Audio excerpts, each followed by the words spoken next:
ہوئے بھاگ گئی پیچھے سے شانزے اور مناہل ہنستے رہ گئے۔ گھر آ کر شانزے نے جلدی جلدی اپنی ساری چیزیں چیک کی کہ مکمل ہے یا نہیں۔ شانزے اپنی فیملی کے ساتھ دہلی گھومنے جا رہی تھی۔ آج کل انڈیا اور پاکستان کے حالات کچھ صحیح نہیں تھے، کافی لوگوں نے منع کیا لیکن آخر اس نے منا ہی لیا۔ شانزے لوگ کو صبح فجر کے وقت نکلنا تھا، وہ لوگ بارڈر سے جانے والے تھے۔ شانزے پوری رات خوشی سے نہیں سو سکی، وہ لوگ فجر پڑھ کر بارڈر کے لیے نکل گئے۔ ورن کلیئر ہے تو مر گیا کیا؟ پریم چند نے اسے غصے سے آواز دی۔ جی سر۔ ورن جلدی جلدی بھاگ کے آیا۔ کہاں مرا ہوا تھا تو منحوس وہ سر پڑھ رہا تھا۔ ورن نے اٹکتے ہوئے بولا، کتنی بار بولا ہے یہ پڑھائی وغیرہ چھوڑ دے، تجھ منحوس کو ساری زندگی یہی کام کرنا ہے اور آگے تیری نسلیں بھی یہی کام کرے گی۔ پریم چند نے اس کا مذاق اڑاتے ہوئے کہا۔ ورن خاموش کھڑا رہا، وہ بے بس تھا، کچھ نہیں کہہ سکتا تھا۔ اچھا میرے جوتے صاف کر پہلے، پھر کرتے رہنا جو کرنا ہو۔ جی سر۔ ورن اس بات میں سر ہلا کر چلا گیا۔ ورن کا تعلق ہندوؤں کی شودرا قوم سے تھا، اس لیے اسے سب نیچ سمجھتے تھے اور کوئی اس سے بات کرنا پسند نہیں کرتا تھا۔ ورن کے ماں باپ اس کے بچپن میں ہی مر گئے تھے، اس کے بعد وہ یتیم خانے میں رہنے لگا۔ کچھ سالوں بعد پریم چند اسے وہاں سے لے گئے۔ پریم چند ہر سال یتیم خانے سے کچھ لڑکوں کو لے کر جاتا تھا اور اپنے گھر میں نوکر کے طور پر رکھتا تھا۔ ورن دیکھنے میں بلا شبہ ایک خوبصورت لڑکا تھا اور دل کا بھی اچھا تھا، ہر کسی کی مدد کرنا چاہتا تھا اور پڑھائی سے بھی اسے کافی لگو تھا۔ پریم چند اسے دوسروں نوکروں سے کم پیسے دیتا تھا، اس کے شودرا ہونے کی وجہ سے ورن اپنا گزارا اور پڑھائی انہی پیسوں پہ کر رہا تھا۔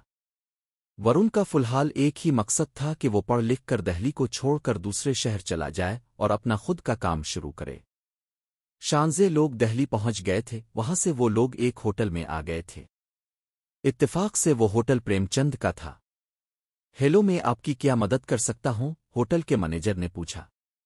ہمیں 2 کمرے چاہیے۔ ٹھیک ہے، آپ اپنا شناختی کارڈ وغیرہ دے دیں۔ تبھی وہاں پریم چند آ جاتا ہے۔ نمستے، امید ہے آپ لوگ کا سفر اچھا گزرا ہو، پریم چند نے شانزے لوگوں سے کہا۔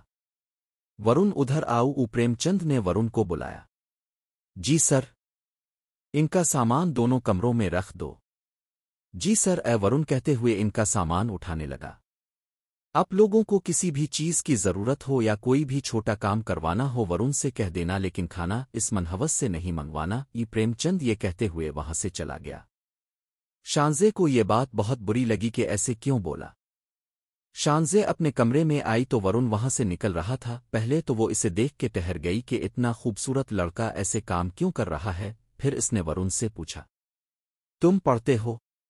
جی، ورن نے کہا۔ تو یہ سب کام کیوں کر رہے ہو؟ ہم شودرا کو سب نیچ سمجھتے ہیں، ہمیں کوئی بھی دوسرا کام نہیں دیتا۔ تو تم یہاں سے جاتے کیوں نہیں؟ ابھی یہاں سے جاونگا تو پھر یہی کام کرنا ہوگا، پہلے پڑھائی مکمل کر لوں پھر جاونگا، ورن نے اسے بتایا۔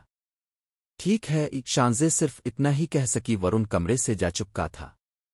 ورن کے جانے کے بعد شانزے نے شودرا قوم کی ساری تفصیل نکالی اور دل میں فیصلہ کیا کہ وہ ورن کو اسلام کی طرف لائے گی۔